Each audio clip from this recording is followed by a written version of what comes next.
Bonjour, bienvenue au Message Lumière de la famille Myriam. Nous sommes heureux de vous retrouver. C'est toujours une joie pour nous de partager avec vous la parole de Dieu que l'on a méditée durant le mois. Puis on est toujours aussi très heureux de vous rencontrer dans vos paroisses respectives. C'est arrivé au début octobre à Terrebonne et c'est arrivé cet été aussi à Carleton-sur-Mer. Des beaux échanges avec les gens. Ça me fait toujours plaisir d'échanger avec vous. Oui, tout à fait. Alors n'hésitez pas. Aujourd'hui, c'est la journée mondiale des missions.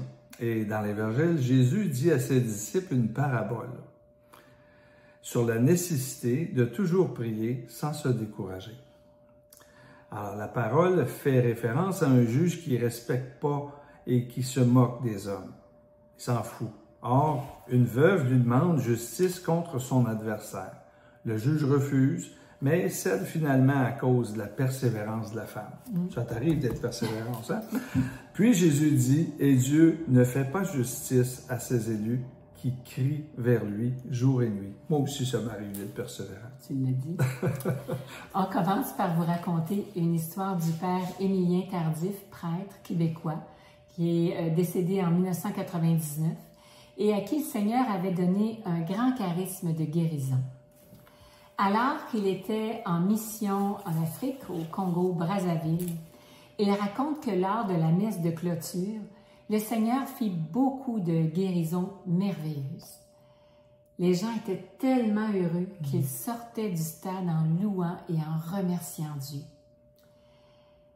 Mais dans les gradins vides, une femme était restée avec son petit garçon de 6 ans, assis entre ses béquilles.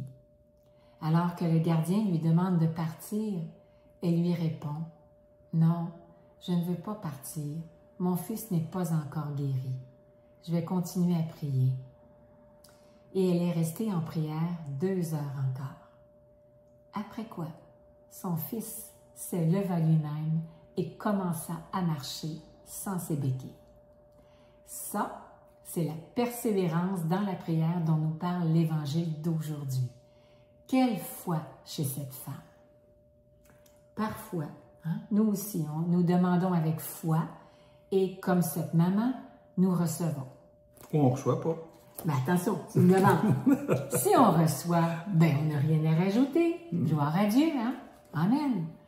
Par contre, d'autres fois, nous demandons avec foi et rien ne se passe. On a l'impression que Dieu ne nous répond pas. La vérité, c'est que Dieu nous répond toujours, mais peut-être pas comme on le voudrait. Mais sa réponse est la meilleure. À son temps, à son heure. Oui, pour nous, selon son plan d'amour, meilleur pour notre sanctification, meilleur pour notre éternité, à son heure. Oui. Dans le livre « Quand le Seigneur parle au cœur », le Seigneur dit au prêtre Gaston Courtois, « Demande avec foi, demande avec force, avec même une confiante insistance.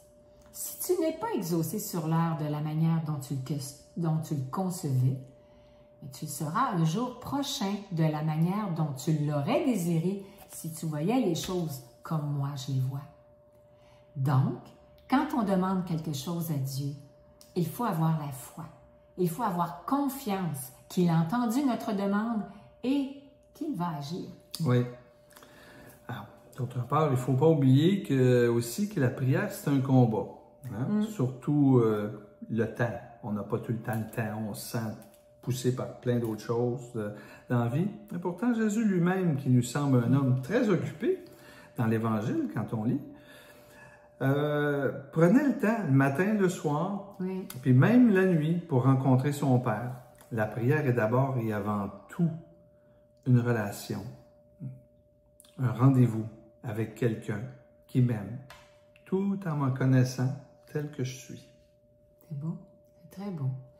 Mais si je reviens à notre histoire du début, il me semble que la mère du garçon aurait pu être grandement découragée après la messe, de voir tout le monde qui sortait puis qui était guéri, mais pas son fils.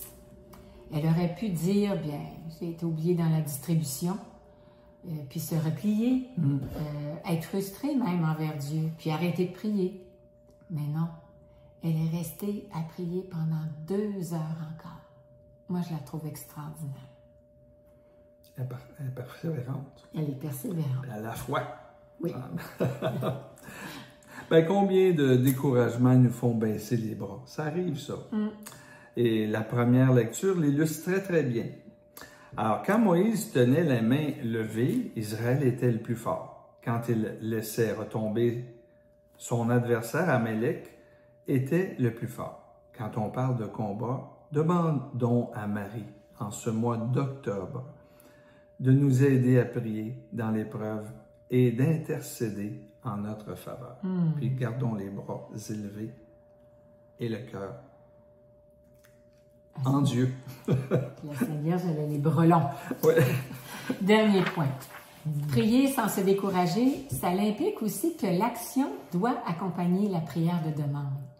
Dans notre histoire, il ne faut pas oublier que la mère s'est déplacée avec son fils en béquille pour aller dans un stade, assister à la messe, un stade qui contenait plusieurs milliers de personnes. Ça n'a pas dû être facile de se rendre là avec lui, mais elle l'a fait. L'expérience de Providence nous enseigne que lorsqu'on demande quelque chose à Dieu, on doit faire humainement tout ce qu'on peut face à notre besoin ou à notre manque. Qu'est-ce que disait? Ben c'est Saint Ignace. Oui. Hein?